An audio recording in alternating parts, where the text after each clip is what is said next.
Kanachi Anambra State bụ ọkammụta Chukwuma Soludo akasigo Oriakụ Uju Kennedy n'ezinụlọ ya obi bụ minista na-ahụ maka ọdịmma ụmụnwaanyị n'ala anyị a maka ọnwụ mama ya bụ Chief Oriakụ Winnie Ụzọ Ebeze. Akanachi steeti a ka nwunye ya bụ Oriakụ Nonye Soludo so wee jee ya bụ njem ebe a nọ wee ka ụka pụrụ iche iji wee sị ya bụ nwaanyị ya jee nke ọma bụ nke were ọnọdụ n'ama Dr. Alex Ekwueme nke dị n'Ọka ebe Ejike Abana ga-esikọtapụrụ gị akụkọ a.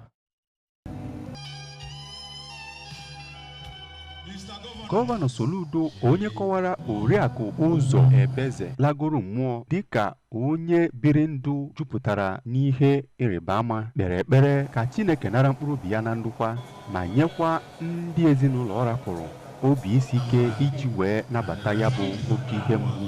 Ya bụ gọvanọ gwara ndị mmadụ ka ha gbaa mbọ na-azụ ụmụ ha nke ọma ka ha wee bụrụ ndị ga-abara obodo uru n'ọdịnihu. Ka ọ na-ekwu okwu n'aha onye eze ọdịnala nke Ọka Obi Gibson Nwosu, onye onowu nke ya bụ obodo Chief Benjamin Okoye gosiri obi mwute ya n'ọnwụ ya bụ nwaanyị ma kenekwe ndị pụtaranụ iji kwanyere ya ugwu. Ya bụ mmemme bụ nke onye odeakwụkwọ steeti a ọkammụta Solochukwulebel, Chief of Staff nke gọvanọ Maazị Ernest Ezeajụghị, ndị minista nakwa ndị ụlọ omeiwu steeti a na ndị eze ọdịnala nakwa ndị ichie bụ ndị bịagasịrị ya. Ya bụ nwaanyị rara mmụọ bụ onye gbara afọ 87.